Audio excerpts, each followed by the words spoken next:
big championship matches, big announcements made. Was this quite possibly the best NXT show we've seen in a long, long time? We're going to get into it in just a second, so stay tuned. This is your NXT review.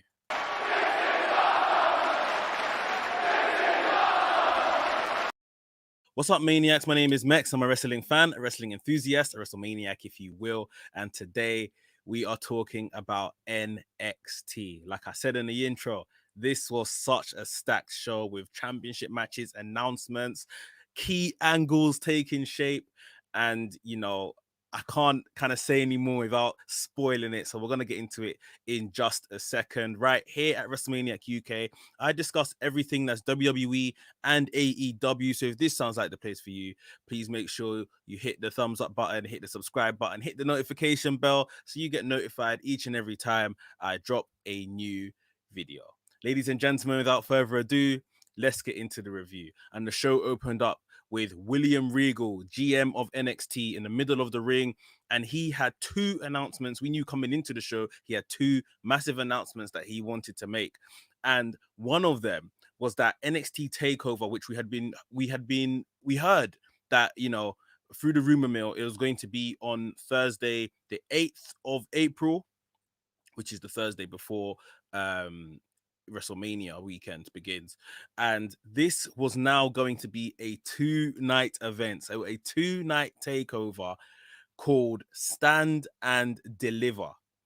That is what NXT are doing. So they're basically turning their regular Wednesday night show into night 1 of the takeover. And then Thursday will be night 2 of the takeover. So NXT Stand and Deliver WrestleMania weekend 2-night takeover, massive announcement. And you know what, I really do hope that it's a completely stacked show. I'm sure it will be.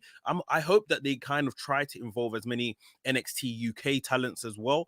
If we can get Walter on the card, if we can get Kaylee Ray on the card, that'll be really, really good and really good exposure for the NXT UK brand as well. So yeah, really looking forward to this. I think it'll be really good. And that week of wrestling, it's going to be so mad. I'm sure we're going to see AEW somehow try to counteract this announcement now. So everyone's strapping your seats ready for that. But yeah, it's going to be a mental night, a mental week. With Hall of Fame is going to be on Tuesday. They've announced that now. Wednesday and Thursday is going to be NXT TakeOver. Then we know, obviously, over the weekend, we'll have SmackDown on Friday as usual. Then over the weekend is going to be WrestleMania. So absolutely crazy. I'm buzzing and looking forward to it. But that wasn't all. William Regal had a second announcement to make, and that was that he wasn't happy with how the Women's Championships, the Tag Championships, had kind of been always kept on the main roster. The NXT women weren't getting their chance and opportunity at that tag title, despite it being a title that can go to all of the shows. William Regal said that he's taken it upon himself to bring to life NXT tag championships for the women. So that's women tag belts for the NXT brand. And he crowned Dakota Kai and Raquel Gonzalez as the first champions following their Dusty Cup win and following the shenanigans from Adam Pearce last week. So really good moment for Dakota Kai and Raquel Gonzalez. However, this was short-lived because Shotsy Blackheart and Ember came out as all the women stood on stage to congratulate and bring in this new era. Ember and Shotsy Blackheart came out and basically said to Dakota Kai and Raquel Gonzalez, look, congratulations, you're the first ever champions, but all champions need challengers. All champions need challengers, and we want to challenge you. And William Regal basically said, look, you guys have made my life easy for me. So here it is. We're going to have it tonight. Ember and Shotsy Blackheart will challenge the NXT Women's Tag Champions, Dakota Kai and Raquel Gonzalez, for the championships. So a great way to kind of usher in this new belt, this new championship, and a great start to the show. We don't often see William Regal come out, so much in the middle of the ring and, deliver such big news. But, I guess he saves the occasions. And I'm really looking forward to these tag belts on NXT. The women's tag division, or the women's division on NXT, is absolutely stacked. This is really going to put the main roster women's tag championships under fire because they haven't really treated those belts well. And NXT will treat the women's tag championships for NXT very well. So NXT are about to upshine, or what's the word? They're about to make the women's division in the main roster look very bad if they don't treat their own tag division with some love and respect. So yeah, looking forward to the NXT tag team women's division kicking off. And like I said, it kicked off on the night with these two going at it for the belts. Before we got that match, though, it was one of the promised championship matches on the night. NXT Women's Champion Io Shirai versus Toni Storm. What a match. What an absolute match. This may have been match of the night. And I don't know why I wasn't expecting it, but I wasn't. Toni Storm came to fight and was, her absolute best against Io Shirai. And Io Shirai, we've complained and spoke a lot about how the reign has went, the feuds have went, but one thing we haven't taken from her is these matches she puts on every time she needs to defend this championship. And this was no different. She was brilliant. We saw some fast transition, which led to a Storm Zero, which Io Shirai kicked out of. We saw Toni Storm dodge a crossface. She dodged a moonsault, but eventually she was caught by Io Shirai in a crossface, which led to her tapping out, which I never thought that Toni Storm would do, given how prideful and how loudmouth, if you like, she's been about, being able to beat Io Shirai, and Io Shirai has never beaten her. She tapped out. I would have expected maybe something like her passing out, and that was it. I expected Io Shirai to retain, but Toni Storm tapped out. Brilliant match. You guys need to see this if you haven't already. Yeah, so good. These women put on such a show, and I was so happy to see it. So Io Shirai, she keeps rolling, and she's gonna probably roll into WrestleMania weekend with the championship. And we'll get to it later on in the show. It was kind of brought to light who her next champion, her next challenger will be. So yeah, really good angle. Next up on the show, we had Pete Dunne taking on Jake Atlas, and I remember Jake Atlas came out first, and they were bigging him up on commentary, and said that he needs to start racking up wins or something. And then Pete Dunne's music hit, and I thought, well, today's not the day he's gonna rack up a win, is it? And Pete Dunne was at his best as well. This was his, technical best in what was a very short match and never really kicked off. And Atlas didn't really get much offense in. Pete Dunne was just so good in his joint manipulation bag. He was just literally ripping this guy limb for limb, joint by joint, finger by finger. It was so good and so entertaining to watch. Like I said, it didn't really last long before Atlas, I believe he tapped out in while he was in a submission. I think one of his arms were being wrenched back. Pete Dunne took to the mic afterwards and said, look, I came up through NXT UK and the UK scene, but don't get it twisted. I'm the best wrestler in the world, the best technical wrestler in the world. So he's almost laid out the gauntlet for somebody big to be his opposition, which again, I think this will lead to the takeover over 2 nights, one of the takeover matches. Who is going to be that guy of complete technical prowess to step into the ring with Pete Dunne and put on a show-stealing performance? Because anytime Pete Dunne is on the card, a show-stealing performance could very much happen. So you guys put down below in the comments who you think that person could be, because I'm sure that is exactly where this is heading to. And of course, during the match, we had his cronies in Oney Lorcan and Danny Burch, the NXT Men's Tag Champions, ringside and celebrating with him. I still think they need to really get those two back into the tag division and do something over there. But yeah, I'm very interested in seeing what Pete Dunne has in his sights for that 2-night takeover. I think that could be really interesting. So next up on the night, we had the NXT Women's Tag Team Championships on the line. The newly crowned champions, Dakota Kai and Gonzalez, defending against Ember Moon and Shotsy Blackheart. Another brilliant match. These women are just doing absolute bits on NXT. I'm telling you, like, it's just so good and such a high pace. Like the match started in not even a slow pace, if you want to call it like a medium pace. And by the finish, like it was just absolutely crazy, like what was going on in the ring between Dakota Kai and, you know, Raquel Gonzalez, Ember Moon, Shotsy Blackheart. We saw Raquel Gonzalez kind of be spun into a eclipse, and the eclipse didn't land. As Ember Moon came down with her head with the kind of stunner feature of the move, Raquel Gonzalez stood back up, lifted her back up. It's just absolutely crazy. Raquel Gonzalez has literally, I don't know if they have some, they must have, I know they have their awards, I think it's at the end of the year. You know, like fastest rising star. That is Raquel Gonzalez. Honestly, she is so, so good. And the match came to a close where we saw Raquel Gonzalez holding Ember Moon. Shotsy Blackheart threw Dakota Kai into the back of Raquel Gonzalez, and her and Ember Moon got dumped over the top rope.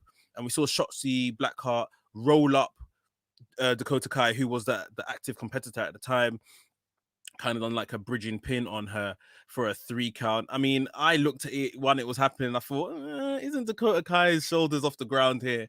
But you know, if that might be a little small feature in all of this. Shotsy Blackheart pins Dakota Kai on the night that Dakota Kai and Raquel Gonzalez become tag team champions. They get pinned.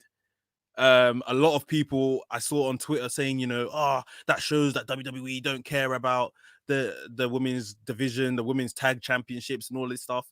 What are you talking about? They just made this belt for them, and Shotzi Blackheart and Ember Moon, you know, they beat them for it. That's it. This doesn't show a lack of care. They were champions for a matter of if an hour, if that. Like, I don't think that this shows a lack of care. It just shows the depth and breadth of the division. And like I said, later on in the night, and I'll talk about it in a second, we show that, you know, there's still plans for these women together. Congratulations, Ember Moon and Shotzi Blackheart. Big win on the night that these champions were brought to light. Big win. Shotzi Blackheart has clearly stole the hearts of many NXT fans, NXT management in the recent times. I think we can all see that. And this was a big win for her. I think it's very well deserved. And Ember Moon looked like she was in tears. You know, it's great. It's great. And I'm just so happy that the women actually get treated so well on NXT. It is the best division in the world, the best women's division in the world. That cannot be argued. Honestly, it cannot. Later on, backstage, but I'll say it now, we saw Mackenzie, interviewer, kind of come into having a chat with Dakota Kai and Raquel Gonzalez, and Dakota Kai kind of busted up at Mackenzie saying, look, we know what happened. We don't need to talk about it, this, that, and the other. Raquel Gonzalez was kind of hinting that, yeah, we're going to get back to our best. We saw Io Shirai walk into the frame. Io Shirai straight up went to Raquel Gonzalez. I want you next. And brilliant. It's good. It's good because too often we see the baby faces just become victims to the heels. The baby faces aren't laying out the gauntlet, and this is Io Shirai kind of picking her targets. Like, okay, you've been good, you've been impressive, and I want you next, sort of thing. We know that Raquel Gonzalez pinned Io Shirai back in November, War Games, I believe it was. I love this. I loved everything about this. Raquel Gonzalez said, watch out what watch what you wish for, Chiquita. So Raquel Gonzalez is like, yeah, you don't want this really, but that could be the match at TakeOver for the Women's Championship, Io Shirai versus Raquel Gonzalez. So yeah, this division it gave me so much joy on this episode. You can probably tell. Brilliant stuff. And an outstanding match for those women's tag championships on NXT now.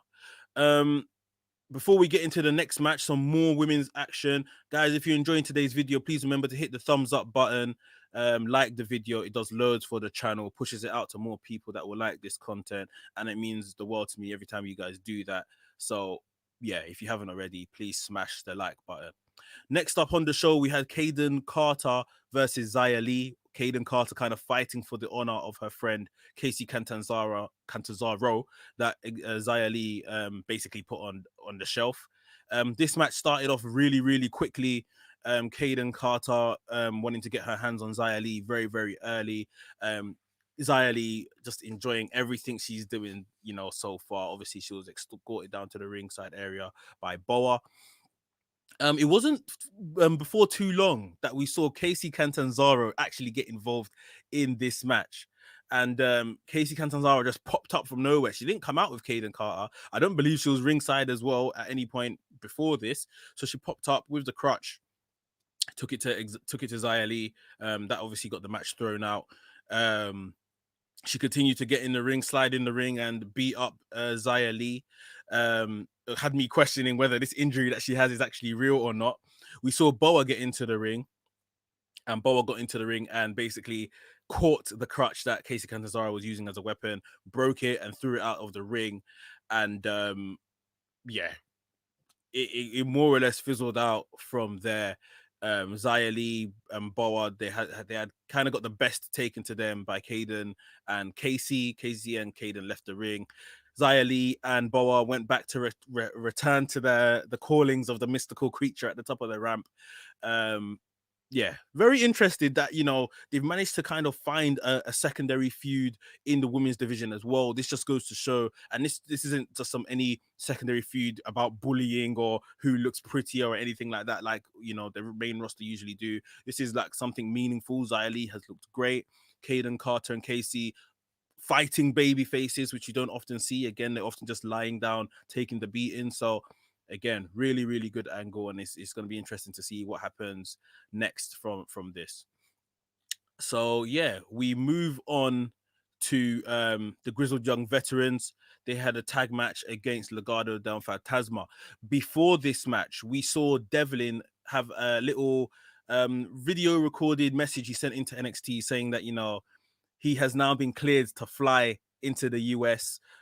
So he's basically coming for Santos Escobar. Let them stop pretending that there's two cruiserweight champions. There's going to be one cruiserweight champion by the time that Devlin reaches the US. So that was pretty interesting to see. He shot that from an airport. So he's going to be on NXT next week, I believe. To be honest, given the fact he has to quarantine and stuff, that's probably about a 2-week, 3-week old video that he's recorded and they've played. So I assume at this point he is in the US already. Santos Escobar was fuming backstage before the match, saying to William Regal, you know, who does this guy think he is? I'm the real champion, all that. And he told Legado del Fantasma boys to go on and have their match without him at ringside. Big up GG in the chat. Thanks for joining, bro. Big episode of NXT in case you missed it. Definitely want to catch some of the things that happened today. So yeah, Grizzled Young Veterans, obviously we love to see them. Our British boys took on Legado del Fantasma. This match didn't kind of last for very long at all before we saw two astronauts coming out of the entranceway. And obviously we all assumed that this was Breezango. Breezango, who had recently been attacked by Legado del Fantasma. So when they saw the astronauts coming, Legado del Fantasma were a bit distracted, should we say, until they took off their helmets. The astronauts took off their helmets and revealed it was Nash Carter, Wesley of MSK, which then distracted Grizzled Young Veterans, who had put Wesley on the shelf. So yeah, that allowed Legado del Fantasma to actually pick up the win over Grizzled Young Veterans. Then Grizzled Young Veterans obviously went to attack the astronauts, MSK, and yeah, they got beaten up with the helmets, and I think Wesley used his helmet to crush Zach Gibson's hand on the stairs. So yeah, they got a bit of revenge there. Got back in the ring, faced up against Legado del Fantasma, and behind the Legado del Fantasma were the real astronauts, Breezango, who came out and attacked those guys. So got their revenge on them, with the faces all left in the ring, MSK and Breezango doing a bit of a dance. So yeah, this wasn't anything particularly special, but I am liking MSK and their charisma and stuff. They put a smile on my face when I see them. Maybe this is gonna lead to some big, you know, 8-man tag match. Who knows? Very main roster-ish, but we shall see. Next up on the show was the grand finale, being the NXT Championship match. Finn Balor, the champion, defending against Adam Cole. Finn Balor obviously knew going into this match the only way he can get his hands on Adam Cole was putting this championship on the line.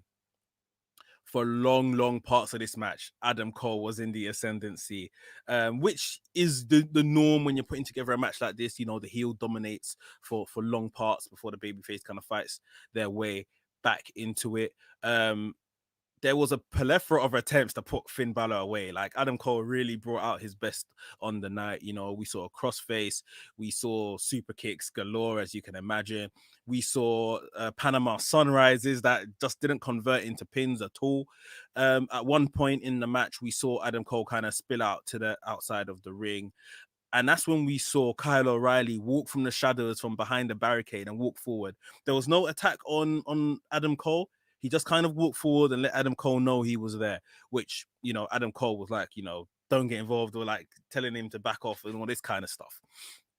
While Adam Cole was fixated on Kyle O'Reilly, we saw Finn Balor kind of do a suicide dive out to the outside and caught Adam Cole. He put Adam Cole in a position for a 1916, and that's when Finn Balor and Kyle O'Reilly kind of locked eyes themselves. And there was nothing, you know, I guess the mutual hate for Adam Cole between them. We saw Finn Balor deliver a 1916 to the outside onto Adam Cole. We saw Finn Balor roll Adam Cole back into the ring, coup de grace off the top rope, and pin Adam Cole. Finn Balor remains the NXT champion. Now the match is over. Kyle O'Reilly jumps over the barricade, gets into the ring. Finn Balor is just taking a deep breath in the corner. Adam Cole is getting up and he's begging Kyle O'Reilly, please do not attack me. I'm sorry, this, that, and the other. He's on his knees. Kyle O'Reilly standing over him. Adam Cole goes for the quick one, which he successfully done against Roderick Strong a couple of weeks ago. He goes for the low blow against Kyle O'Reilly. Kyle O'Reilly catches his hand. He peels the Undisputed Era armband off Adam Cole and proceeds to just kick him, go down to the ground, ground and pound all over Adam Cole, beat the hell out of him, rushed out the ring. Adam Cole tried to grab Kyle O'Reilly out the ring. Kyle O'Reilly followed him out the ring. The referee separated them for a bit, but Kyle O'Reilly broke free, chased Adam Cole up the entranceway, laid into him again on top of the entranceway. Blood feud territory now. Like, this has gone from well, I can't even say it was 10. This is all the way at 100, past 100 now. These guys are very, very we know their history. I just seen Gigi says in the chat, Kyle O'Reilly versus Adam Cole about to be match of the year contender. Yeah. We know that. We knew what we were getting. You know, for all those that have seen these two clash back in their Ring of Honor days, we knew we got some of the best wrestling from these two, and we're gonna get it again. This takeover, this 2-day takeover that they've announced, is gonna demonstrate the best of these two again. Leading up to it as well is gonna be brilliant. We still have the moving parts of Roderick Strong, Bobby Fish. Are we gonna see something from him? Is he gonna play the wise old man between these guys? It's gonna be very interesting how they tell this story. They've got about 4 weeks or so to tell this story, with all the back history, of course, that they have. So yeah, looking forward to this one a lot. And that wasn't the end of the show. To cap off what had been a brilliant NXT, in my opinion, camera pans back to Finn Balor in the middle of the ring that's watching these two scrap on the entranceway, and you just hear Finn Balor say, "What took you so long?" He turns around, Karrion Kross waiting behind him. TikTok. We're gonna get it most likely at the TakeOver 2-dayer.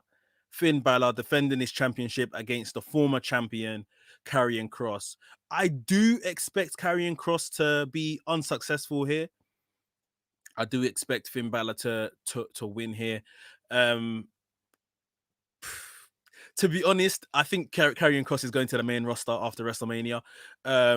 But either way, if Finn Balor drops the belt to Karrion Kross, maybe Finn Balor returns to the main roster after WrestleMania. I like Finn Balor where he is. I think he's doing some of the best work he's done in WWE, even in his first run in NXT. But at the same time, there is something about me that thinks, this guy's got unfinished business on the main roster, and I would love to see him back there.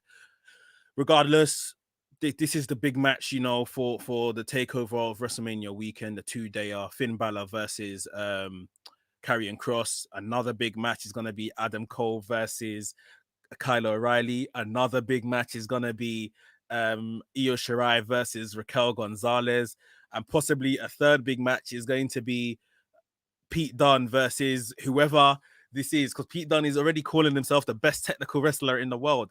For sure, they're going to bring in somebody against Pete Dunne in that takeover to put on a brilliant match. The question is who? The question is who? Guys, this NXT was very, very good. I implore that you go and watch this if you have not already. Really good matches up and down the card all night, and really good angles and everything that came from it. Yeah, brilliant show. Kyle O'Reilly versus Adam Cole. Who's looking forward to that match?